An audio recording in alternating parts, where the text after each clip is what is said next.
लोग पहनावे से डरने लगे। ये डराने वाला कौन है?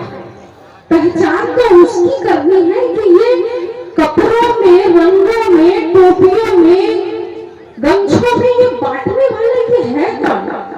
फलों को भी बांट दिया, खजूर को मुसलमान का बना दिया और तमाम अलग अलग फलों के मतलब कुछ तो छोड़ देते।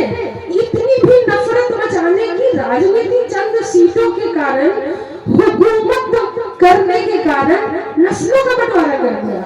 और इनके हवाले एक शेर पढ़ता हूँ कि मैं किस मिट्टी का हूँ यारो, ये पहचान लिख देना। मैं किस मिट्टी का हूँ यारो, ये पहचान लिख देना। कफन के एक एक कोने पे हिंदुस्तान लिख देना। सजानी है हमें एकता की घर की दीवारें, कहीं मैं राम लिख दूं तो कहीं रहमान लिख देना। सजानी है हमें एकता की घर की दीवारें।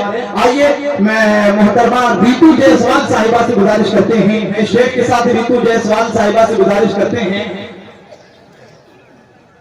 कि जश्न ऐसा अब रफीको हम मनाते जाएंगे।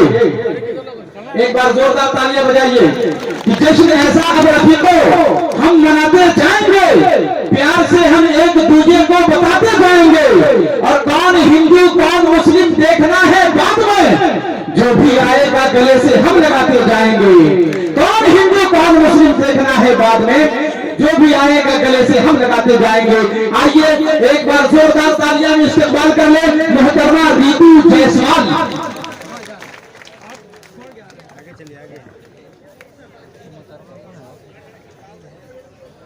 ईद मिलन समारोह में उपस्थित सभी जो मंचासीन बेहतरीन मशहूर शायर यहाँ पे मौजूद हैं, उन सभी को मैं सलाम प्रणाम आदाब करती हूँ। और तमाम जो VIP रूम में बैठे हैं तमाम लोग और फिर दर्शक जगह में जो लोग बैठे हैं, उन सभी लोगों को मैं सलाम करती हूँ, प्रणाम करती हूँ। और चाहे कोई मंच पे हो या चाहे जमीन पे बैठा हो, उससे फर्क नहीं पड़ता। आप सब लोग एक बेहतरीन नायाब हीरे हैं और कहीं भी ऊपर और नीचे होने से किसी की शख्सियत कम नहीं होती है। सबकी अपनी अपनी एक शख्सियत होती है और सब अपने अपने इल्म के हिसाब से उनका एक व्यक्तित्व होता है। और इतने तमाम शायर के बीच में मैं ज़्यादा क्या ही कह पाऊंगी और सब लोग आपको सुनना चाहते हैं। और मैं बस यही कामना करना चाहती हूँ इस मौके पे कि तमाम लोग जो हिंदुस्तान की खूबसूरती है, अभी जब इफ्तार पार्टियां चल रही थी तो मुझसे एक पत्रकार ने पूछा कि मैडम आप रोजा तो नहीं रखते, आप इफ्तार करने आई हैं, ये राजनीति नहीं है क्या? तो मैंने बोला कि अगर हिंदू और मुसलमान और सभी धर्मों के लोग एक साथ मिल करके इफ्तार कर रहे हैं, एक दूसरे धर्म को प्रेम से अपना के एक पंगत में बैठ के इफ्तार कर रहे हैं, और अगर ये सियासी राजनीति है तो ये खूबसूरत राजनीति है। यही तो हमारे हिंदुस्तान की खूबसूरती रही है कि जहाँ पे सभी धर्मों के लोग एक दूसरे के तीज त्योहार, ईद, होली सबको बड़े प्रेम से मनाते आए हैं। सबका होली का रंग हो तो कब सफेद टोपियां भी लाल हो जाती थी पता नहीं चलता था। ये देखते देखते ये सियासत करने वालों ने इतनी नफरत, इतनी जहर घोल दी। हम सब ट्रेनों में सफर किया करते थे बचपन में, तो कोई फर्क नहीं पड़ता था कि बगल में जो लोग बैठे हैं उसकी जात या धर्म क्या है। हमें लगते थे ये तो हमारे साथी हैं और सफर तक जाएंगे, जब इनका स्टेशन आएगा तभी उतरेंगे। अब लोग पहनावे से डरने लगे। ये डराने वाला कौन है? पहचान तो उसकी करनी है कि ये कपड़ों में, रंगों में, टोपियों में, गमछों में ये बांटने वाला ये है कौन? फलों को भी बांट दिया, खजूर को मुसलमान का बना दिया और तमाम अलग अलग फलों के मतलब कुछ तो छोड़ देते। इतनी भी नफरत मचाने की राजनीति चंद सीटों के कारण, हुकूमत करने के कारण नस्लों का बंटवारा कर दिया, फलों का बंटवारा कर दिया। मतलब और तो छोड़िए, हम तो यहाँ पे बड़े बड़े सियासी जो पार्टियां हैं उनकी बात कर रहे हैं। कई बार तो ये सियासत अपनों में भी देखने को मिल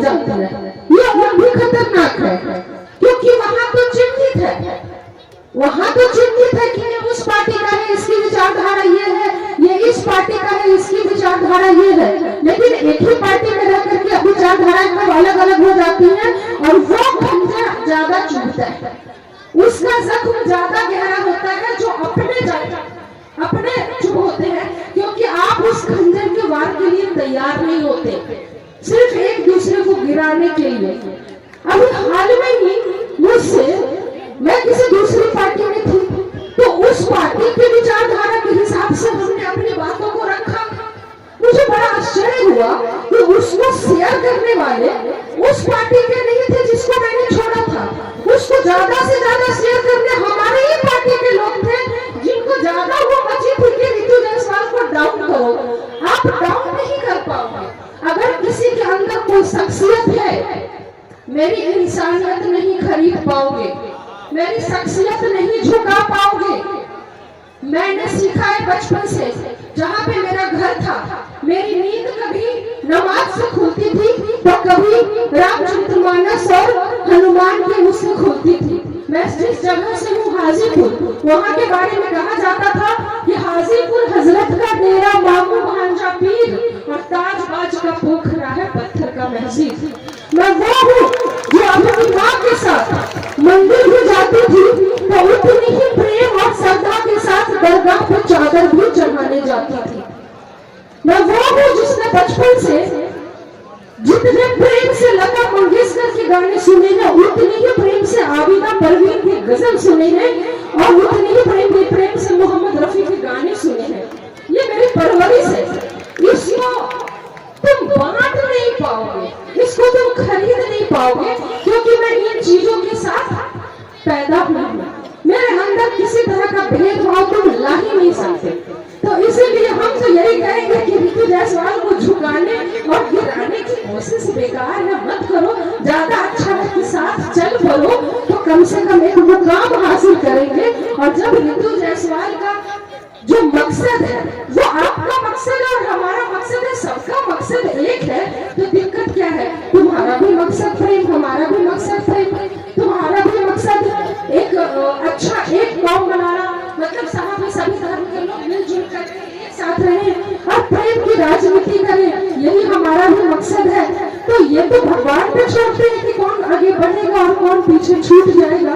तो मैं बहुत ज्यादा नहीं कहती, मुझे तो बहुत ज्यादा शायर करना भी नहीं आता। मेरे पति यहाँ पूर्व कमिश्नर अरुण कुमार जी जो वर्तमान में मुखिया वो मौजूद है, वो बहुत अच्छी उर्दू बोलते हैं। मैं इधर देखती हूँ कि वो मुझे लगता है 3 से 4 घंटे तो जरूर उर्दू रोज पढ़ रहे हैं। तो मैं चाहूंगी कि आप लोग एक बार उनके मुझे थोड़े से उर्दू का लफ्ज जरूर सुनेंगे। वो IAS अधिकारी रहे हैं तो हर भाषा का इल्म है।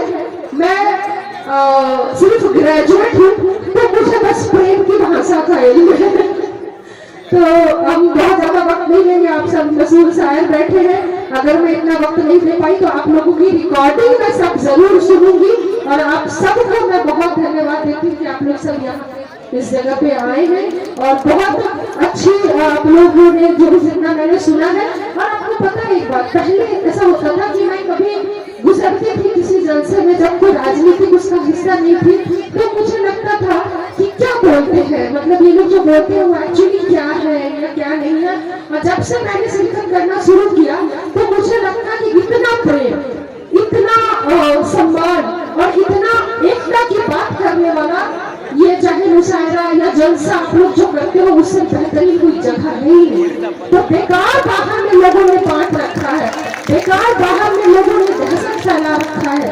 और उनको तो मैं सबको निमंत्रण देती हूँ, आप कुछ भी हो, कोई भी जाति धर्म के हो, आप पंडित हो, ब्राह्मण हो, सब जो भी हो, आप लोग आओ और जरूर सुनो कि जहाँ सिर्फ मोहब्बत की बातें होती है, जहाँ नफरत के लिए कोई जगह नहीं है। बहुत धन्यवाद सबका, बहुत धन्यवाद।